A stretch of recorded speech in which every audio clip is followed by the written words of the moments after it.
बम्बई जा रहा था। डिब्बा फर्स्ट क्लास का था। उसमें छोटे छोटे लघु कमरे प्रत्येक को मिले थे। मैं अपने डिब्बे में जा बैठा। दरवाजे की चटकनी लगा ली। गाड़ी चलने में लगभग 15 मिनट की देरी थी। याद आया कि अखबार लाना भूल गया हूँ। ज्यों ही निकलने की चेष्टा करने लगा, दरवाजों ने खुलने में अपनी असमर्थता प्रकट कर दी। कमरे की दूसरी ओर कांच लगे हुए थे। उसमें से मुंह करके मैं प्लेटफॉर्म पर घूमने वाले लोगों से संकेत कर रहा था कि वे मुझे इस कारागार में से मुक्त करें। वहाँ काफी लोग जमा हो गए। वे भले मानस थे, समझ रहे थे कि मैं कोई प्रयोग क्रिया कर रहा हूँ। कोई खोलता नहीं था। मैं पसीने से तरबतर हो चुका था। एक पहलवान छाप महापुरुष ने मेरी पीड़ा को समझा तथा बहुत जोर से किवाड़ में धक्का दिया।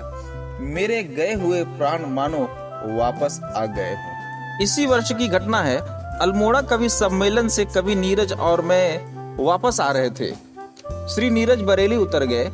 उसी डिब्बे में इस प्रकार की चर्चा सुनाई गई कि वह डिब्बा कासगंज से अलग हो जाएगा। मेरी समझ में नहीं आ रहा था कि डिब्बे पर तो कहीं ऐसी सूचना नहीं लिखी हुई थी।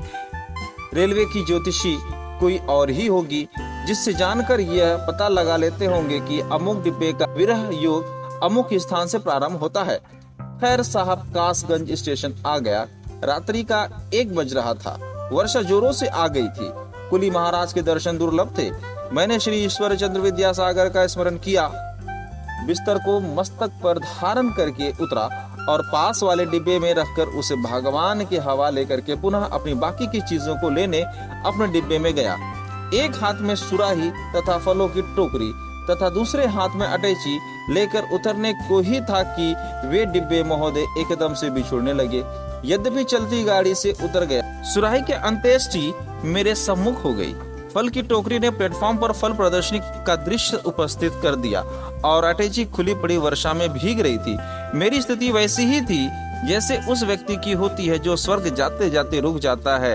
तब से बराबर लोगों से पूछ रहा हूँ कि वह मशीन कहाँ मिलती है जिसे डिब्बे में लगाने से पता चल जाता है कि यह डिब्बा कब साथ छोड़ जाएगा, इसका पता चल जाए। जिससे पूछता वही मेरी बात को हंसकर उड़ा देता। मेहरबानी करके आप जब रेलवे का सफर करें, यह पता लगा ले कि आपका डिब्बा कहाँ बिछुड़ जाएगा। रेल के डिब्बे में लगे बिजली के पंखे आवारा लड़कों की भांति होते हैं।